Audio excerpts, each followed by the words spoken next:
Today, a new video. This time, we are going to replace the screen on a 2019 MacBook Air Retina.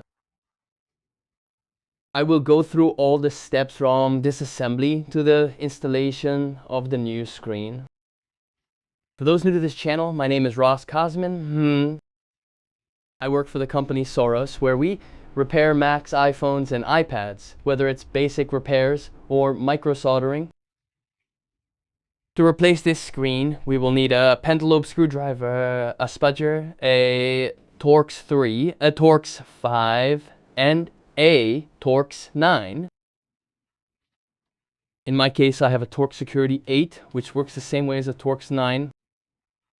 A small magnetic mat that will help us group all the screws we remove, and of course, a new screen, a Qi screen. First, I will show you this screen. So, as you can see, this is a broken screen. We can't see anything at all on the display. So it requires a replacement. First, we will press the power button to turn it off.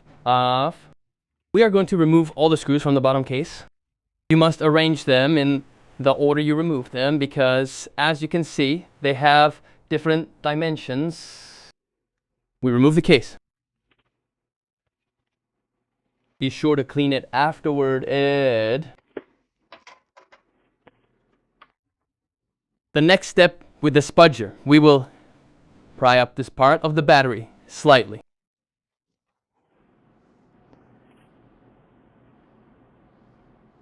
And we will push it a little to disconnect it. There we go.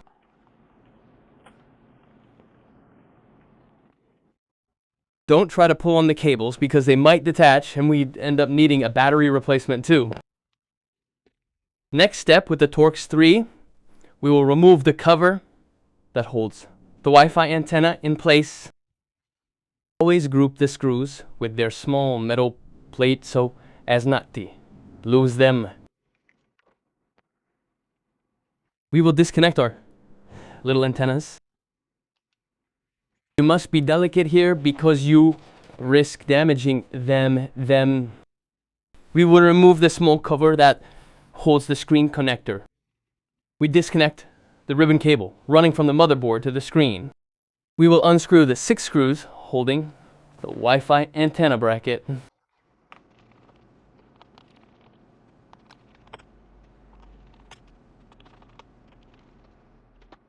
Once the screws are removed, we will lift our Wi-Fi antenna.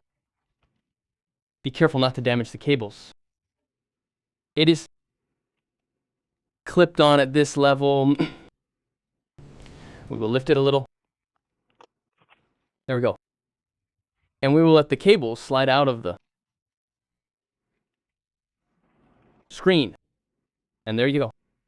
So we set this part aside. And we have cleared everything related to the Wi-Fi part. Next, we will remove the 6 screws for the screen. We lift our top case. There we go. Like this, very gently, to release the hinges. There. We'll go all the way, and then we'll hop, try to bring the top case toward us. And there we go. Our screen is released. Before reassembling the new screen, I'll take the opportunity to clean the top case with a brush.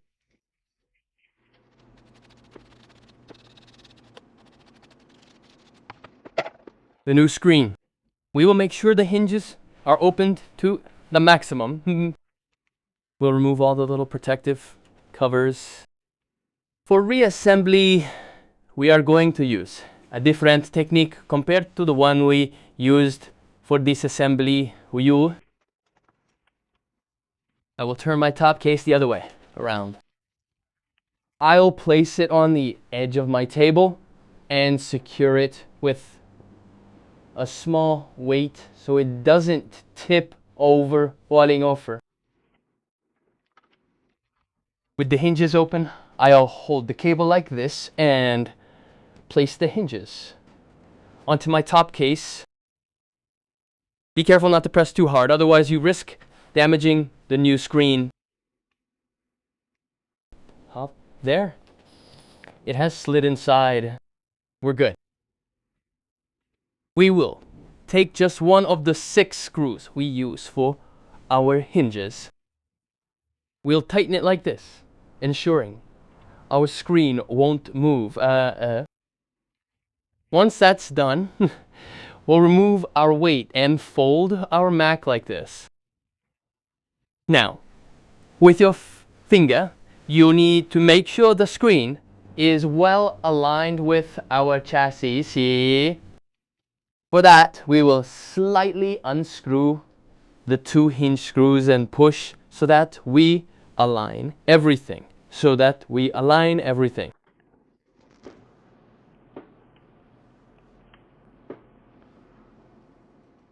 It's good. We will tighten them so it stays in place.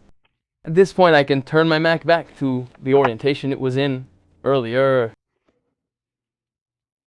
A quick note, since these are hinges and it's a spot that will always experience movement, we must ensure these screws stay in place despite vibrations or the constant motion of opening and closing the screen.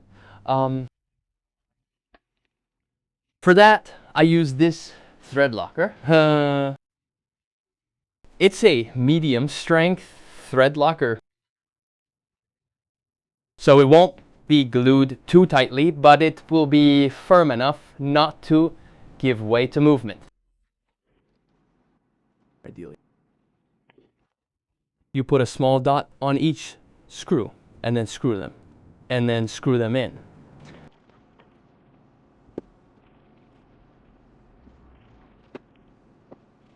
The 2 screws we use to center the screen, we will also unscrew them to apply our thread locker. Next step will be to reassemble our Wi-Fi antenna. We'll clean it first though.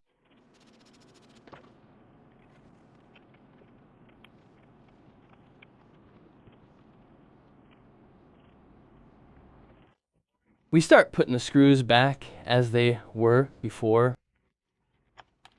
We'll start with the 4 screws on the Wi-Fi antenna. Next, we're going to position a board and secure it with the screws. For those who noticed, here on the new screen, we're missing 2 plates to hold the backlight cable and our webcam cable in place. At this point, we can take our old screen, remove the small plates, and place them onto our new screen. Clip the cable onto the new screen. We'll secure it with the appropriate little plate. Using our tweezers, we'll position the Wi-Fi antennas. We'll put the plate over the Wi-Fi antennas. We'll reconnect the battery. Before putting the cover on, we'll test that our screen has an image.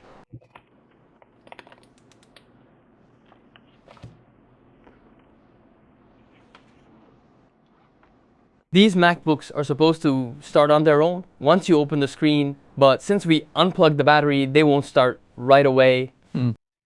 So we'll plug it into our charger, which will provide the impulse to start. We have the startup chime, we have the Apple, and once macOS is loaded, we'll see the user login screen. All that's left is to put the back cover on and we're good to go. I hope this video helps you, and see you next time.